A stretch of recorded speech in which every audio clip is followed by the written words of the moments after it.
There is a particular frequency of discipline that vibrates on a wavelength most never encounter. It doesn't just command respect.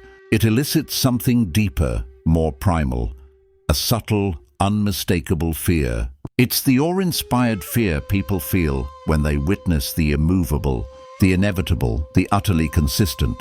It's the look they give the mountain, the glacier, the tide, forces that operate on a timetable beyond human whim. Today, you will discover the exact blueprint to reach that altitude.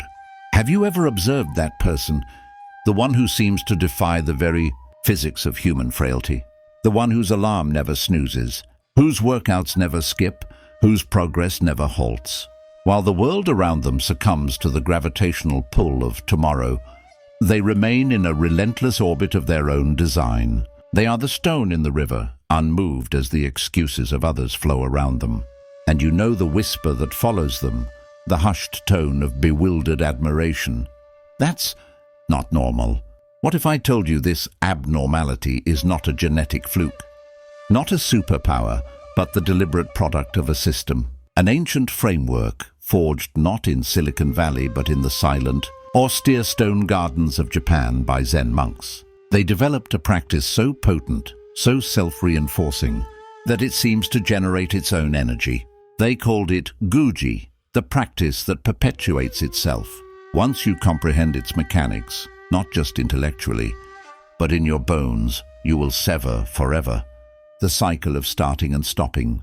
You will never break a goal again, because the goal will cease to be an external target and become the very air you breathe.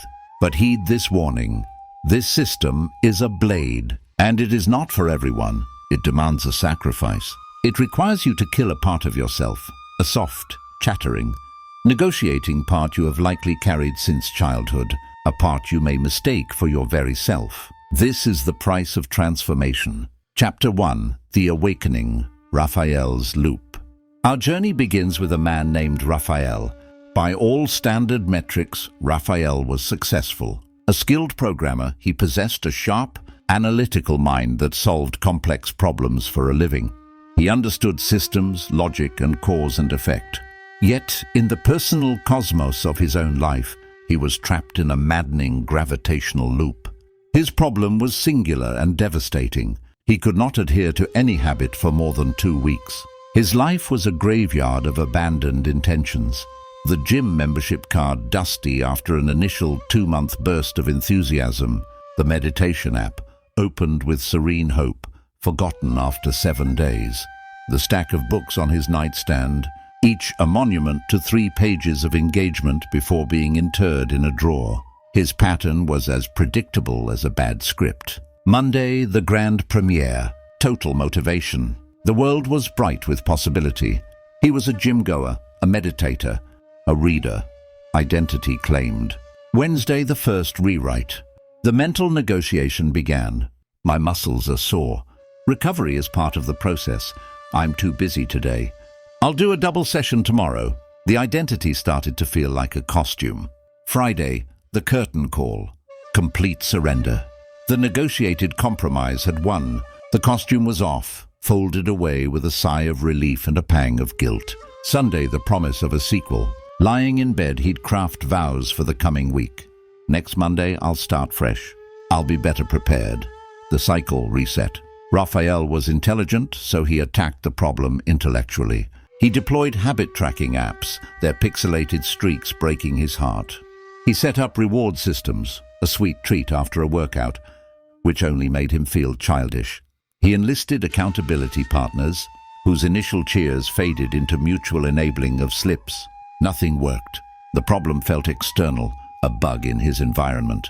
But the bug was not in his phone or his social circle. It was in the wetware. He was fighting the very architecture of his own brain, a design optimized for energy conservation, not for the unnatural act of relentless self-imposed exertion. He was losing the war because he was fighting the wrong enemy. He thought he was battling laziness. He was actually battling evolution. The brain's basal ganglia, the home of habit, crave routine. But the prefrontal cortex, the seat of willpower, is a fragile and easily exhausted resource.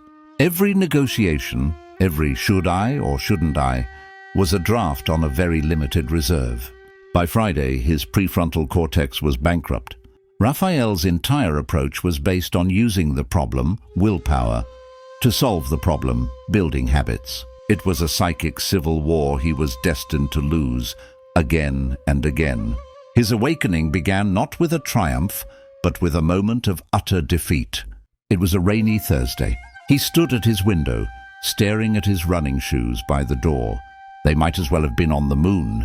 The negotiation in his head was a screaming match. One voice, shrill and desperate, listed all the reasons to go: health, energy, pride. The other, a calm, seductive baritone, offered the bliss of the couch, the warmth of a blanket, the legitimacy of being too tired from work. As the baritone won, as it always did, Raphael felt something new.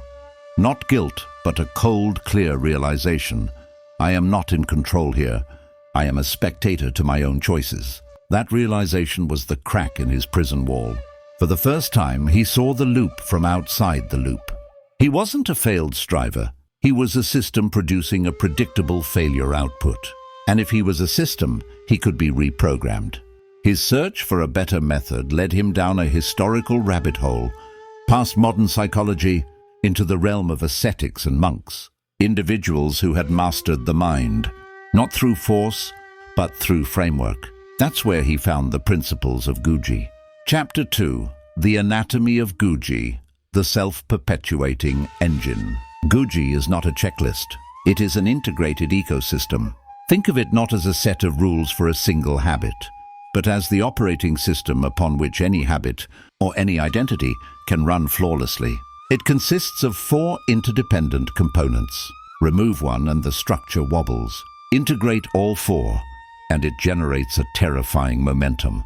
The public declaration, burning the ships. This is where Guji begins, with a point of no return. Raphael's mistake was always keeping his goals private, negotiable, secret. A private goal is a fantasy. A public declaration is a contract etched into social reality. This is not a vague, I want to get fit posted online.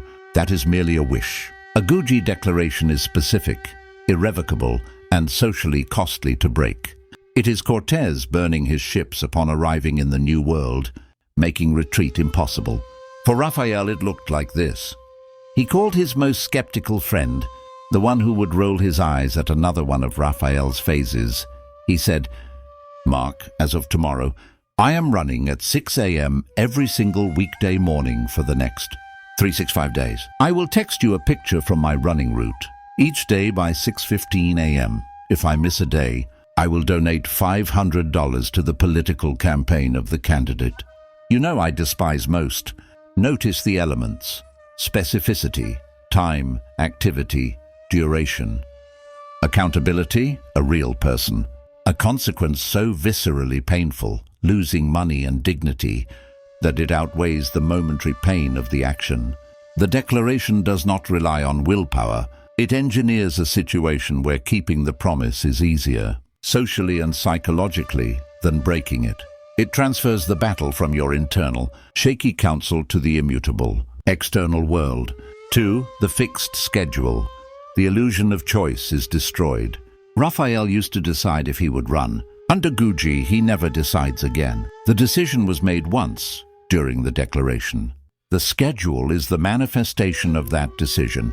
6 a.m. to 6:45 a.m., Monday through Friday, is running. Not maybe running if I feel like it. It is as non-negotiable as a surgeon's scheduled operation, a pilot's flight time, a judge's court session. The human brain is exhausted by choice. Every should I is a tax. The fixed schedule abolishes choice. When the alarm rings at 5:50 a.m., there is no debate. The debate happened months ago publicly, and with severe financial penalties attached. The question is not should I run? The question is irrelevant. It is 6 a.m. This is what you are. The schedule is the script, and you are the actor following it. This rigidity, which seems oppressive from the outside, is in fact the ultimate liberation. It frees up colossal mental bandwidth previously wasted on daily negotiations. The energy once used to decide to act is now channeled wholly into the action.